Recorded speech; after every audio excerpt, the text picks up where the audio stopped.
पालकमंत्री पदासंदर्भात अजूनही एकमत होताना दिसत नाहीये. हो, तुम्ही माझ्याशी केंद्राशी संबंधित विचारात राज्य सरकारच्या विषयात मी काय बोलणार. तरी आता हा तिराजला दिल्ली दरबारी जाण्याची शक्यता आहे. नाही, ह्या विचारात हे सरकार सक्षम आहे.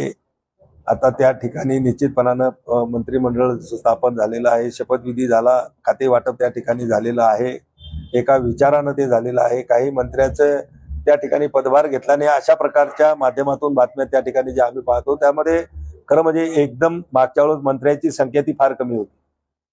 त्यावेळेस फक्त मला वाटते सगळे 30च्या आत मंत्री होते, तिन्ही पक्ष मिळून. आता ती संख्या 43 वर झालेली आहे. त्यामुळं बरीचशी नवीन दालनं मंत्रालयाची करणं त्या ठिकाणी सुरू झालेली आहेत आणि त्यामुळे ती दालनं तयार नसल्यामुळे काही मंत्र्यांनी चार्ज त्या ठिकाणी कदाचित घेतला नसावा. पण मला वाटतं येत्या 1-2 दिवसामध्ये सगळे मंत्री सुद्धा आपला पदभार स्वीकारून आणि पालकमंत्रीचे जिल्हे सुद्धा लवकरच त्या ठिकाणी वाटप केले जातील.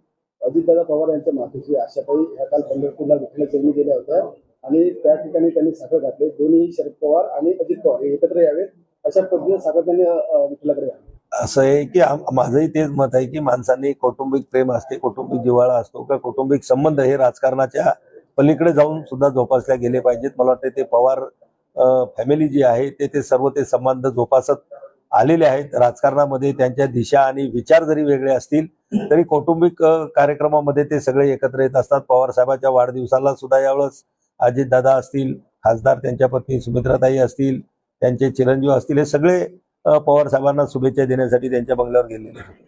आणि त्यांच्या अजितदादाच्या आईनं त्या घरातील एक वयस्कर किंवा बुजुर्ग महिला या नात्यानं किंवा कुटुंब प्रमुख आता सध्या त्या महिलांमधून त्या नात्यानं जर त्यांनी तशी भावना व्यक्त केली असेल तर याचा विचार अजितदादा आणि शरद पवार साहेब करतील.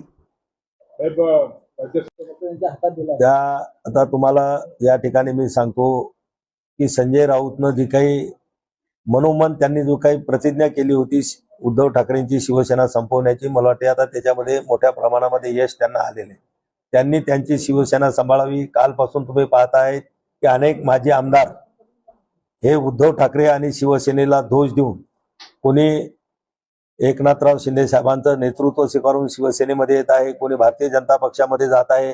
काल सुद्धा आपल्या जिल्ह्यामध्ये मोठ्या प्रमाणात 100 पेक्षा जास्त उभाटा गटातील कार्यकर्त्यांनी शिवसेनेमध्ये प्रवेश केलेला आहे.